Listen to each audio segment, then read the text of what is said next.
Assalamualaikum warahmatullahi wabarakatuh. Halo sahabat Kalong Cerita Setan, semoga teman-teman masih selalu setia bersama kami, channel yang selalu menyuguhkan cerita-cerita misteri yang menarik untuk disimak. Untuk kesempatan kali ini saya akan berbagi sebuah kisah nyata misteri yang berjudul Teror 10 Hari di Jawa Timur. Jadi selama 10 hari ini saya ke Jawa Timur, itu mulai dari Surabaya, Malang, Sidoarjo, dan Banyuwangi. Pokoknya total 10 hari saya diteror sama hantu penunggu hotel. Jadi nggak usah lama-lama, langsung aja ke bagian teror makhluk gaib ya, biar enak dengarnya. Jadi awalnya itu saya berangkat pukul 1 siang dari Jogja, itu bersama tim, kita 5 orang. Dengan perkiraan waktu, kita sampai ke Jawa Timur itu sekitar pukul 7 atau 8 malam. Saya udah bayangin ya, kalau selama di tol saya maju kendaraan dengan kecepatan ya 100 km per jam, itu kita akan sampai tiba tepat waktu seperti perkiraan awal. Ya, seenggaknya kita masih punya waktu buat istirahat, dan tim produksi itu bisa menyelesaikan persiapan untuk produksi besoknya. Namun ternyata perjalanan kami sedikit nggak mulus. Saat senja memasuki daerah Ngawi, kami ini disambut hujan deras. Kayaknya teror yang saya alami dimulai dari sini. Jarak pandang dari dalam kendaraan itu hanya berkisar 5-10 meter aja. Dan mobil terpaksa saya pelankan, dan mobil saya paksa buat pelanin 60 km per jam. Dan kebetulan Pak Bos sekaligus host dalam tim itu duduk di depan sama saya. Sesekali dia itu mengingatkan untuk berjalan pelan aja karena sedang hujan deras, dan meminta saya ini untuk pindah ke jalur kiri jalan tol. Baru aja nih Pak Bos bilang kayak gitu, mobil kami tuh kayak kena aquaplaning. Dengan kecepatan 60 km per jam saja, saya bisa merasakan setir mobil ini mendadak terbanting cepat ke arah kanan. Itu kalau panik dan kaget, maka selesai sudah nih perjalanan kami saat itu. Mungkin nggak parah, tapi mobil kami akan nabrak pembatas jalan sisi kanan dan terseret cukup jauh. Dan bisa dipastikan saya adalah orang paling bersalah. Beberapa saat setelah itu, saya memperhatikan satu persatu penumpang. Saya menoleh ke samping, melihat melalui spion, dan saya pastikan mereka nggak ketakutan. Mobil kembali saya kendalikan dengan mengurangi lagi kecepatannya. Baru aja bernapas lega, tiba-tiba sisi kiri mobil itu terasa berat. Seperti ada yang naik. Tidak dengan tiba-tiba ya, tapi pelan, seperti orang berbobot, orang gemuk lah, yang duduk di bagian kiri belakang mobil. Jadi gini, saya jelaskan secara singkat ya. Total kami berenam di dalam mobil, ini mobil Innova. Di depan itu ada saya dan host, di tengah ada 3 kru, di belakang bagian kanan ada 1 kru, dan sisi kiri itu dipenuhi barang, ya seperti kamera dan barang pribadi. Jadi otomatis selama perjalanan sudah saya atur nih beban muatnya agar seimbang. Begitu mobil terasa miring ke kiri, saya coba nih melepas setir untuk memastikan kalau itu bukan ban kempes. Jalannya lurus, tidak terasa setir ini membanting ke kiri. Saya jalan lagi nih, dan lagi-lagi mobil seperti diarahkan ke kiri dengan beban yang terasa sekali bagi seorang supir. Saya bisa pastikan ada yang nggak beres, dan kemungkinan besar ini ada sangkut pautnya sama gaib. Segera saya putuskan untuk mencari rest area di jalan tol ya. Sampai di rest area pertama, saya nggak menemukan jasa pompa nitrogen di sana. Jadi saya turun dari mobil dan ngecek ban belakang mobil, tapi semuanya normal, nggak ada yang salah. Terus saya masuk lagi, dan si host ini bertanya, ada apa? Ya saya jawab, kalau ban kurang tekanan atau kurang angin. Singkat cerita, setelah mampir di rest area kedua dan menambah tekanan angin, masalah ban saya anggap selesai. Terus kita tiba nih di Jawa Timur. Menjelang exit tol Sidoarjo, saya langsung menghidupkan Google Map sebagai penunjuk arah menuju penginapan di daerah Rungkut, Surabaya. Pak manajer ini menyewa sebuah rumah di dalam perumahan yang relatif ramai, yang isinya ini tidak hanya 10-15 rumah aja ya. Begitu sampai, saya masukkan mobil nih ke garasi. Tepat di depan rumah kami, itu ada 2 bangunan kosong. Yang di pagarnya itu ditempelin tulisan dijual. Rumahnya ini sama. Jadi rumah yang persis berada di depan kami ini bentuknya seperti bangunan tahun 2000-an awal lah. Dan sebelahnya itu ada bangunan lagi, cuman udah nggak berbentuk ya, cuma tersisa tembok sama atap. Jadi udah kayak terbengkalai gitu lah. Awalnya sih saya nggak terganggu ya dengan bangunan kedua yang rusak itu. Justru bangunan yang utuh itu di depan tempat kami yang menjadi perhatian. Nggak gelap tapi remang, seperti hanya beberapa bagian rumah aja yang sengaja dihidupkan. Nah, saya duduk nih di ruang tamu penginapan, nunggu pembagian kamar. Gak lama, tiba-tiba 2 orang kru turun secara terburu-buru dari lantai 2. Mereka lewat di depan saya dan bilang gini, "Mas, kamu tidur di kamar itu ya?" Ya saya hanya ngangguk pasrah ya. Saya tahu nih ada yang salah dengan kamar itu. Sampai 2 kru tadi menyuruh saya tidur di situ. Setelah rokok habis, saya naik ke kamar. Pas masuk kamar, memang gak ada yang aneh. Tapi itu bagi mereka yang tidak takut dengan hal mistis ya. Untuk ukuran kamar, kurang lebih 3 kali 4 meter dengan pintu kamar yang langsung menghadap tangga ke lantai bawah. Tempat tidurnya pun besar, dengan sisi kanan itu langsung menghadap kamar mandi dan sebuah jendela kecil dengan kaca transparan di atas tembok kamar mandi menghadap ke tandon air di bagian luar. Sedangkan di sisi kiri tempat tidur itu ada kaca besar berukuran 1 meteran yang menempel di tembok. Kaca itu sejajar dengan pintu kamar. Jadi setiap masuk kamar, kita akan langsung menghadap kaca besar itu. Bisa dibayangkan? Nah, saat makan malam, saya ini langsung memaki 2 orang kru tadi. Saya ngomong, kalau kalian itu sengaja memilihkan kamar itu buat saya. Dan mereka cuma ketawa aja melihat saya panik. Selesai makan, saya keluar untuk membersihkan mobil. Ini udah SOP ya buat sopir. Jadi pas saya cuci mobil, pikiran saya ini masih terganggu soal bagaimana saya bisa tidur nyenyak malam ini di kamar itu. Saat nyikat ban mobil, saya tuh kayak denger ada suara barang jatuh yang gak terlalu keras dari rumah depan. Awalnya saya masih cuek, tapi gak berapa lama suara itu terdengar lagi. Kali ini sedikit lebih pelan, tapi saya masih gak peduli ya. Saya masih bodoh amat. Saya lebih memusingkan misteri apa yang ada di dalam rumah tempat kami menginap, terutama di kamar saya. Pukul 1 dini hari, saya ini memberanikan diri buat masuk kamar. Saya memilih tidak mandi daripada saat mandi mendengar suara-suara aneh. Lalu saya habiskan sejam buat nonton film di HP. Pokoknya saya buat kesibukan sendiri biar pikiran saya itu teralihkan ke hal lain ya. Tepat pukul 2, godaan dimulai. Suara cicak nanggung yang hanya 3-4 kali itu berulang kali terdengar. Enggak dekat tapi terdengar agak jauh. Paham ya? Itu sekitar 30 menit ya saya mendengarkan suara cicak itu. Dan makin lama saya seperti membayangkan sedang diintip nih dari jendela kecil di bagian atas yang saya ceritakan tadi. Sambil terkekeh-kekeh, mereka itu memperhatikan saya yang terlentang di tempat tidur tengah. Dan hawanya di kamar itu panas, padahal AC angkanya 16. Agak kesel juga. Saya terus buka baju dan tidur telanjang ya. Jadi cuman saya tutup pakai bed cover. Terus saya batin, nih kalau mau lihat punya saya. Dan ajaibnya, konyolnya, suara cicak itu tiba-tiba hilang. Ya apa maksudnya itu? Kenapa cicaknya tiba-tiba hilang? Apa cicak bisa lihat tembus pandang? Dan jijik lihat saya. Selesai urusan perempuan terkekeh, mendadak ujian berikutnya muncul. Tiba-tiba gagang pintu kamar saya itu berbunyi, seperti digerakkan 2 kali. Walaupun kaget,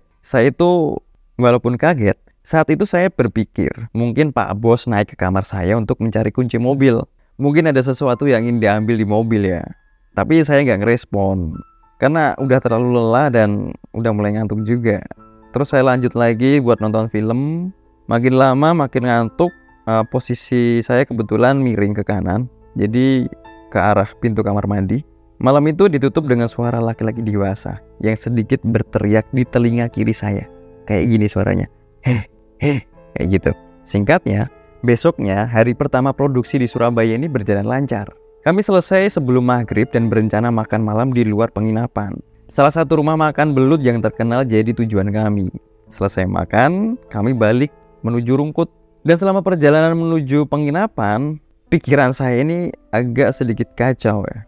Berpikir bagaimana caranya tidur lebih cepat, nyenyak tanpa gangguan. Begitu sampai, saya langsung menuju kamar dengan pede nih.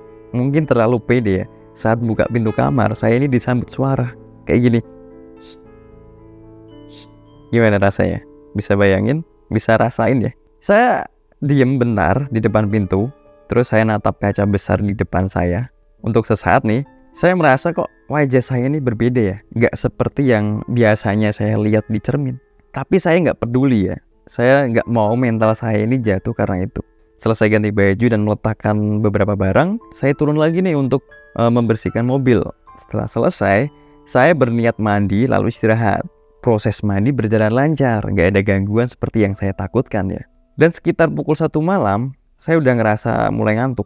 Kali ini saya ubah posisi, miring ke kiri menghadap ke kaca besar. Semakin berat, terus semakin ngantuk, saya berdoa, terus spontan saya batin gini, "Noni, temani saya istirahat, saya kurang tidur seharian ini, atau bisakah kamu bilang ke pemilik rumah supaya tidak usil?" Kalian masih ingat ya cerita saya tentang Noni Belanda? Gak hanya itu aja, saya seperti berkata kepada sang penunggu rumah dan bilang, "Jangan hanya saya dong yang kena teror. 2 orang teman saya yang usil itu juga perlu dikasih pelajaran."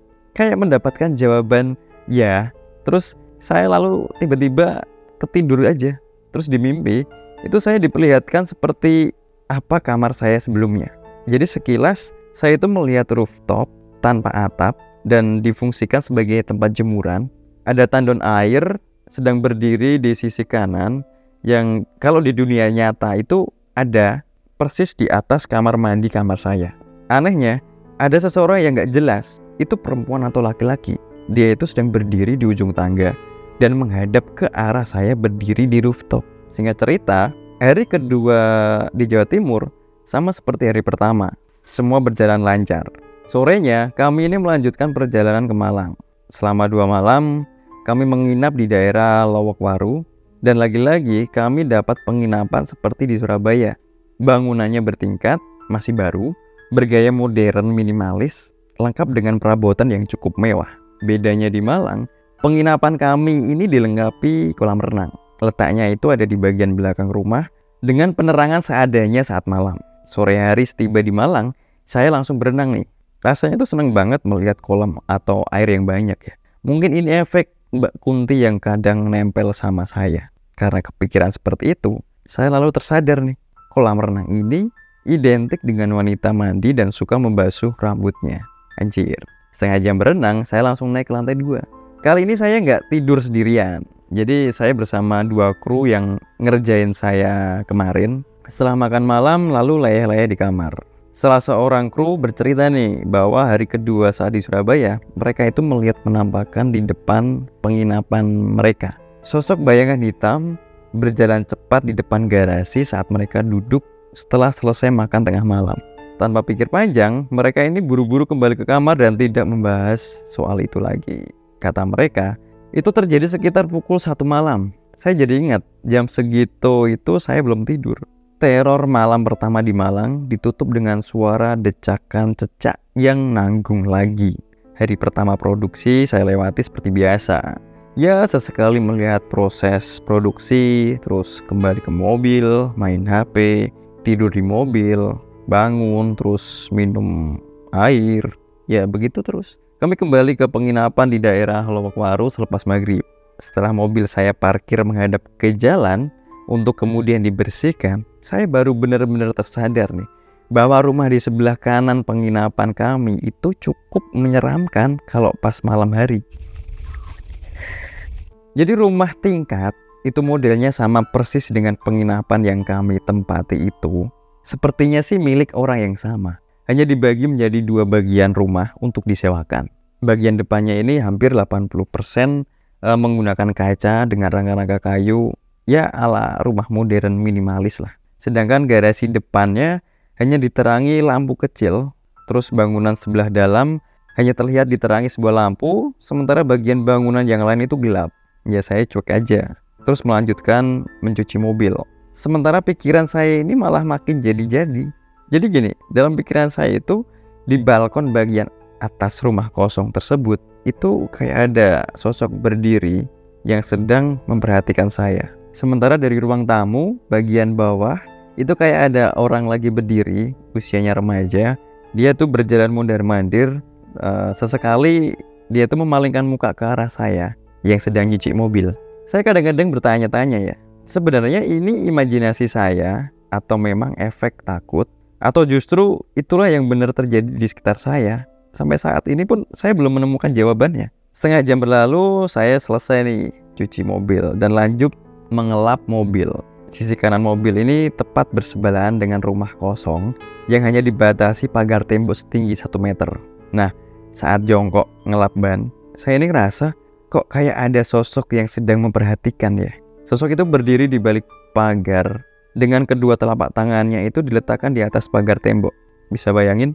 Terus tangan saya yang sibuk ngelap mobil itu mendadak berhenti. Saya batin, "Elah, apa lagi sih?" Terus mendadak bokong saya itu seperti tergesek sesuatu. Ya karena kaget saya teriak. Dan lagi-lagi entah sudah kejadian keberapa kali ya, selalu ada kucing yang tiba-tiba muncul. Dan kali ini kucing yang entah dari mana lalu dusel-dusel pantat saya. Dan malam kedua ini saya lewati dengan perasaan lebih gelisah dibanding malam pertama. Terlebih saat masuk ke rumah, selesai nyuci mobil, di ujung mata saya ini, saya tuh kayak nangkap seperti ada orang yang berdiri di tengah garasi memperhatikan saya masuk rumah. Tapi saya nggak peduli, dan saya tidak mau menghiraukan hal seperti itu. Ditambah saat mencuci tangan di dapur nih, pandangan saya itu langsung menuju kolam renang. Rasanya pengen banget tuh nyemplung dan nenangin diri menikmati malam. Dan itu pasti ulah Mbak Kun yang lagi pengen berenang malam-malam. Ya bisa jadi. Terus hari ketiga kami pindah ke daerah Batu, daerah Malang. Sebuah kawasan wisata yang terkenal dengan banyaknya bangunan lawas. Sebelum berangkat, salah seorang kru memberikan lokasi penginapan kami. Terus kami menginap di hotel berbintang yang saya lihat ulasannya di Google itu cukup konyol. Salah satunya ada yang berkata gini, tempatnya nyaman, bersih, pelayanan baik, lokasi dekat dengan banyak tempat wisata, dan salah satu hotel yang memiliki rooftop bagus untuk menikmati sunset. Bintang 5 pokoknya. Tapi, villa kosong di sebelah hotel itu terlalu ramai kalau malam. Jadi kalau mau balik ke kamar seperti diawasi puluhan orang. Selesai membaca itu, saya cuma batin, cerita apa lagi yang bakal saya temui kali ini. Kami tiba di hotel itu sekitar 4:30 sore. Host dan Pak Manajer berencana menikmati sunset di rooftop sembari mengevaluasi pekerjaan selama 5 hari di Jawa Timur. Saya juga diajak ngebir sore sambil mendokumentasikan evaluasi mereka menggunakan kamera. Saat check-in, saya perhatiin villa kosong yang dimaksud ya memang terlihat suram. Terus saya ke bagian kamar di lantai 3 nih. Sementara kru yang lain ada yang di lantai 6 dan 2. Posisi villa kosong nyaris sejajar. Kalau berada di lantai 3, sejajar tingginya. Terlihat juga tangga spiral villa ke lantai 2 karena tangga itu dikelilingi kaca besar dari atas sampai bawah. Terus bagian belakang villa ada kolam renang cukup besar, lengkap dengan bangunan kayu seperti gubuk di dekat kolam.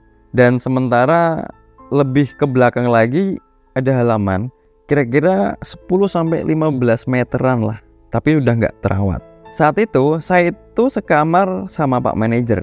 Kami memesan kamar besar yang muat untuk tidur 6 orang. Tapi ternyata dia salah booking kamar. Pikirnya, ukuran yang tertera di aplikasi booking hotel itu ternyata tidak terlalu besar. Tapi itu bukan masalah. Yang jadi masalah itu adalah sebagian kaca kamar mandi kami itu menghadap ke halaman belakang villa kosong tadi. Terus pembatas antara villa dan hotel kira-kira hanya setinggi 3 meter lah. Jadi kalau mandi atau berendam di bathtub dan menghadap ke jendela, akan ada 2 sisi pemandangan. Satu sisi menghadap ke arah jalan dan lapangan, dan sisi satunya itu menghadap ke villa kosong. Malam itu selesai evaluasi, saya kembali ke kamar bersama Pak Manajer. Sembari menunggu teman saya, namanya Adi, yang sedang menuju Batu dari Jogja. Adi ini akan menjadi supir yang menjemput kru untuk balik ke Jogja. Sejak awal, sesuai jadwal ya, saya akan menemani Pak Bos liburan ke Banyuwangi. Dan kru kembali ke Jogja bersama Adi. Sembari menunggu, saya ngobrol nih dengan Pak Manajer di balkon kamar. Dia tanya sama saya, apakah selama di Surabaya dan Lawakwaru saya baik-baik aja? Kan bangsat. Ternyata Pak Manajer sedikit peka juga dengan hal gaib. Dia mulai menceritakan apa yang dirasakannya saat kami menginap di Rungkut. Dan kenapa dia tidak memilih kamar yang saya tempati, Lalu saat kami menginap di Lowokwaru, termasuk rumah kosong yang berada di sebelah penginapan itu, menurutnya di Rungkut dia tidak memilih kamar saya karena merasa tidak nyaman saat pertama kali masuk. Dan bukan sekedar tidak nyaman, tapi sangat dan sangat tidak nyaman. Udah merasa kena teror mentalnya. Dia kemudian pindah ke kamar lantai 2 bagian depan rumah dan tidur bersama 2 kru yang lain. Sementara di Lowokwaru, saat pulang dari ngopi bersama temennya, dia itu merasa diawasi oleh 2 atau 3 orang dari lantai 2 dan lantai bawah rumah kosong yang saya ceritakan tadi. Terus saya juga bercerita sebaliknya kepada Pak Manajer, dan rasa-rasanya hampir mirip juga nih ciri-ciri sosok yang saya rasakan mengawasi saya yang sedang mencuci mobil. Pukul 8 malam, Adi ngirim WhatsApp dan ngirim lokasi. Dia sudah dekat dengan lokasi hotel kami. Terus saya kembali melanjutkan obrolan gaib bersama Pak Manajer, sembari kami mencari tempat makan malam di sekitar Batu. Tak berapa lama bel pintu kamar berbunyi. Ternyata Adi sudah sampai. Belum sempat saya bertanya bagaimana perjalanannya, Adi ini sudah nerocos. Dia udah lebih dulu cerita soal villa kosong itu. Nah, saat berjalan ke kamar, dia tidak pernah bisa memalingkan wajah dari villa itu. Katanya ada seorang nenek-nenek dan sekelompok poci yang memperhatikan Adi berjalan. Dan menurutnya, di kolam renang hotel juga ada mbak-mbak yang sedang mandi tapi tidak terlihat basah. Hotel ini memang perpaduan bangunan 90-an ya, dan separuhnya bangunan baru. Seperti kamar yang saya tempati. Jadi saya maklum aja kalau ada mbak-mbak yang sedang mandi tadi. Dari pertama saya menceritakan pengalaman ini, sudah saya jelaskan kalau tanpa disengaja saya ini dikelilingi oleh orang-orang yang peka dengan hal gaib. Salah satunya itu Adi. Saya tidak menghiraukan kata-kata Adi saat masuk ke kamar malam itu. Saya lalu mengenalkan Adi kepada Pak Manajer dan menjelaskan beberapa hal mengenai perjalanan mereka besok pagi ke Jogja. Malam itu saya lewati dengan mulus ya, tanpa gangguan. Ya seperti biasa, kalau hantu sekitar usil, maka mimpi saya akan sangat buruk. Karena sudah pasti bertemu mereka dan seringnya berantem. Cuma malam itu ada kejadian kurang menyenangkan. Tapi itu dialami oleh 2 orang kru yang tidur di kamar lantai 2 ya. Selesai makan malam, mereka ini langsung kembali ke kamar dan berniat istirahat. Tapi gak lama setelah mereka masuk, bel kamar berbunyi. Mereka berdua lalu membuka pintu tapi tidak ada siapa-siapa. Dan salah satu dari mereka bahkan mendengar suara orang berlari beberapa saat setelah bel pintu kamar tadi berbunyi. Kami check out dari hotel. Kru mulai memindahkan barang-barang dari mobil saya ke mobil Adi yang akan cabut dari Jawa Timur. Pas di lobi saat proses check out, kru yang menginap di lantai 2 itu membahas lagi kejadian bel itu. Adi yang mendengarkan malah menjawab, "Ya seharusnya semalam sekalian aja uji nyali mas." Berdiri di depan pintu lalu melihat ke sekitar villa. Mungkin akan terjawab siapa yang memencet bel dan siapa yang berlari di lorong kamar hotel. Ketika meninggalkan Batu, saya ini agak lega. Paling nggak teror yang saya rasakan bakal selesai. Saya dan Pak Bos menuju Sidoarjo, menginap semalam di rumah salah seorang teman sebelum keesokan paginya berangkat ke Banyuwangi. Pikir saya, paling tidak cerita-cerita atau teror horor sudah berakhir. Namun sayangnya dugaan saya salah. Setibanya di rumah sahabat Pak Bos di Sidoarjo, di sebuah komplek perumahan yang luas, saya ini langsung mengeluarkan peralatan mandi. Saya berniat untuk istirahat sebentar lalu mandi. Tapi tiba-tiba selera saya untuk mandi hilang. Panasnya Jawa Timur mendadak saya lupakan karena salah satu bagian rumah yang menurut saya ini bakal bikin teror lagi. Jadi saya sudah memilih untuk tidur di depan TV. Dan Pak Bos pun setuju dia akan tidur di dalam kamar bersama sahabatnya. Tapi saya terganggu dengan ruangan yang berada di lantai 2. Tepat berada di atas ruang TV. Di sisi kanan TV ada tangga spiral nih menuju lantai 2 yang difungsikan sebagai gudang. Terus ada lampu, tapi tetap aja namanya ruangan kosong yang lembab adalah lokasi ideal untuk para imigran singgah berteduh. Paham? Nah, saya ini mengamati tangga spiral itu dari bawah sampai ke atas. Untuk naik dan masuk ke atas hanya ada celah selebar 2 meteran dan hanya cukup dilewati 1 orang. Sepertinya dulu itu hanya difungsikan sebagai tempat jemuran dan dimodifikasi menjadi gudang ya. Perasaan saya mulai gak nyaman nih. Dan bener aja, saya itu mimpi buruk. Malamnya sesaat sebelum tidur, saya merasa sedang diperhatikan dari lantai 2 melalui celah tangga tadi. Seperti kepala orang yang melongo ke arah saya, hilang lalu muncul lagi. Dan itu berlanjut ke mimpi. Saya ditunggu oleh seseorang laki-laki yang duduk di tangga spiral dan membelakangi saya. Dan bodohnya, di mimpi itu saya tuh bertanya, "Anda siapa? Penghuni rumah ini kah? Atau ikut jalan-jalan dengan kami? Dari tol, Rungkut, atau dari Malang?" Dia diem. Tapi sesaat kemudian dia itu mengangkat dan menyilangkan tangan kirinya ke pundak saya.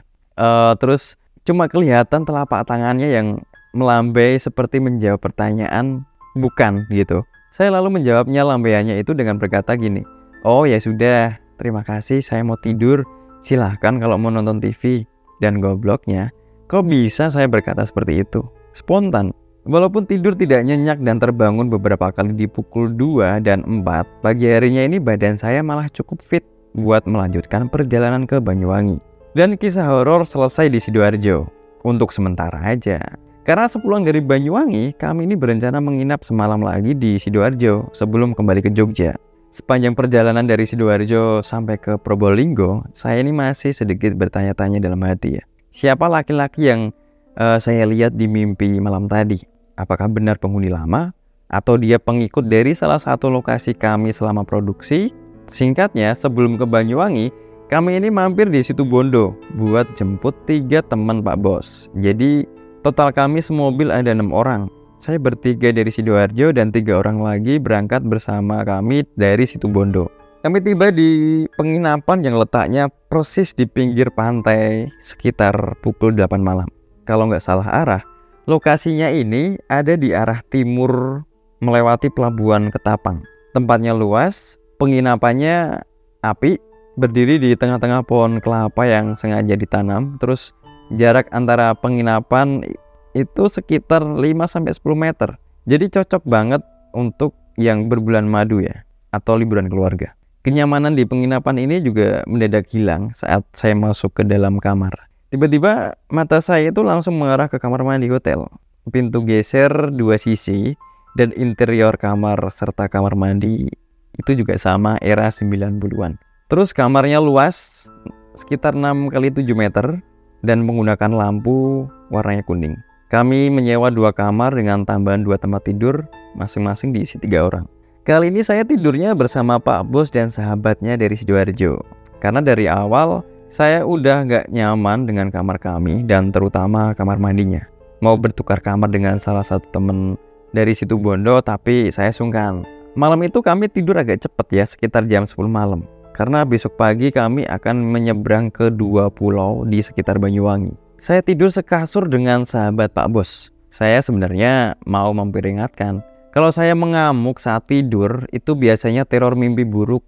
Dan kalau sampai saya meludah dan maki-maki, itu tandanya si hantu usil luar biasa. Dan bener aja nih, baru saja saya tertidur dan posisi menyamping menghadap pintu kamar mandi, tiba-tiba ada seorang laki-laki gempal dengan wajah keras, kejem, seperti genderuwo keluar dari kamar mandi. Dia itu membuka 2 sisi pintu geser kamar mandi, terus kepalanya menengok lurus ke arah pintu kamar, lalu mendadak memalingkan muka ke arah saya yang sedang memperhatikannya. Kali ini mukanya serem banget ya. Matanya melotot melihat saya dengan muka marah. Terus saya cuma diem, berusaha mengingat apakah sebelum tidur saya berdoa. Terus wajahnya yang semula biasa untuk ukuran hantu, kini berubah menjadi wajah kawan lama saya.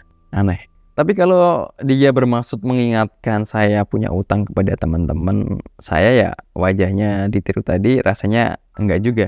Tapi memang wajah-wajah itu sudah lama sekali tidak saya temui. Dan lama-kelamaan wujudnya makin aneh nih. Terakhir dia berwujud seperti tokoh-tokoh Jawara zaman dulu yang hanya menggunakan kaos putih. Tapi kali ini wajahnya diubah menjadi buruk. Kulitnya melupas seperti melepuh, dengan bola mata yang kadang ada, kadang bolong dan terlihat berwarna hitam. Tiba-tiba badan saya ini terasa kaku. Padahal saat itu saya itu berniat buat menendang dia masuk kembali ke kamar mandi. Karena saking kesalnya tidur saya diganggu ya. Mungkin karena tahu niat saya, dia itu bergeser ke pojok kamar, dekat sofa di sisi kanan saya. Bukannya duduk, dia itu malah duduk jongkok sambil natap ke arah saya. Dengan badan yang masih kaku, seperti kesemutan dari perut sampai ujung kaki. Saya bertanya sambil nunjuk ya, "Kamu ada apa? Apa marah dengan saya yang membawa teman? Kalau iya, saya minta maaf. Saya tidak bermaksud seperti itu dan saya tidak bisa membatasi gerak mereka mau kemana. Saya ini bukan anak indigo atau semacamnya, Pak. Kampret. Bukannya berkomunikasi, dia malah berdiri, berjalan cepat ke arah saya lalu menarik-narik kaki kanan saya, seperti ingin menjatuhkan saya dari tempat tidur. Dan kebiasaan buruk saya nggak cuma di Jogja atau Jawa Timur atau mana aja ya. Kalau sudah bertemu hal begini di mimpi, bukannya berdoa, saya malah maki-maki dan berusaha melawan teror itu. Dan efeknya ini saya bisa terbangun kaget atau memukul area di sekitar saya. Jadi ampesnya kalau ada orang yang tidur di sebelah saya ya kena pukul.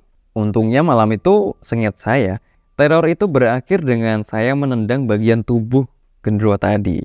Saya kemudian terbangun dengan jantung yang deg-degan dan melihat dua orang yang lain di kamar saya itu masih lelap ya, tertidur lelap. Bermaksud untuk cuci muka dan kencing di kamar mandi, malah saya merasa diawasi oleh sosok lain lagi di belakang saya. Jadi kamar mandi hotel itu sedikit lebih panjang dari ukuran kamar. Di sisi sebelah kiri saat masuk, itu ada toilet duduk dan sekat kaca dan shower untuk mandi. Tepat di tengah itu ada wastafel yang lurus dengan pintu geser. Di sisi kanan ada area terbuka yang sebagian atapnya itu hanya menggunakan kawat jaring dan difungsikan hanya sebagai tempat menjemur handuk serta sirkulasi udara luar ruang. Terus jarak antara toilet duduk yang berhadapan dengan area jemur handuk tadi mungkin sekitar 5 meter. Penerangannya pun hanya ada di sekitar toilet dan wastafel. Jadi kalau pup malam-malam lalu berhadapan-hadapan dengan handuk yang digantung, lama-kelamaan muncul halusinasi kalau handuk putih itu berwujud pakaian putih yang berdiri mengawasi kita yang sedang boker. Bokernya ya nanggung, gak tuntas karena merasa diawasi. Saking merasa diawasi seperti itu, hari kedua saya memilih untuk menumpang boker ke kamar satunya yang menurut saya lebih friendly. Kembali ke teror genderuwo tadi ya, saya itu terbangun dan mencuci muka di wastafel sembari menyelipkan doa agar istirahat saya kembali tenang. Terus balik ke kasur dan melanjutkan mimpi. Ternyata tidak sesuai harapan juga. Kali ini dari balik pintu geser yang dilapisi kaca buram dan sudah saya tutup rapat, ada bayangan seperti perempuan. Dia berjalan dari jemuran handuk menuju arah toilet. Saya tunggu agak lama tapi nggak muncul lagi. Tapi nggak lama dari itu suara flus berbunyi. Suara itu yang di WC duduk kan bangke. Saya terus bangun lagi, duduk di pinggir tempat tidur dan masih nggak habis pikir ya, kenapa malam itu saya sampai bermimpi buruk 2 kali. Beberapa hari setelah teror itu, setelah saya sampai di Jogja, saya itu kembali ngobrol soal bel pintu hotel di Batu ke salah seorang kru. Di tengah obrolan soal hotel itu, dia pun menjelaskan kalau di hari kedua kami di Rungkut, saat menaiki tangga menuju kamarnya, dia itu mendengar kayak ada seorang laki-laki dewasa sedikit berteriak di belakangnya dan mengucapkan, "Heh," yaitu saya cuma senyum-senyum aja mendengar cerita itu. Ya paling enggak saya itu enggak mengalaminya sendiri. Dan sedikit catatan, beberapa hari sepulang dari Jawa Timur, salah satu kru masih kena teror ketika tidur di kos. Dia tidak bercerita secara detail bagaimana gangguannya. Dan ketika saya meneruskan cerita ini, beberapa kali layar laptop saya itu redup sendiri. Untuk sarannya, setelah mendengarkan cerita ini, segera minum air putih dan baca-baca doa. Ya untuk menetralkan lah. Dari apa? Ya silahkan diimajinasikan sendiri. Sekian cerita untuk pengalaman perjalanan ke Jawa Timur 10 hari diteror bangsa setan. Semoga teman-teman bisa terhibur dan ya seenggaknya bisa mengambil hikmah dari cerita ini. Sekian dari saya. Wassalamualaikum warahmatullahi wabarakatuh.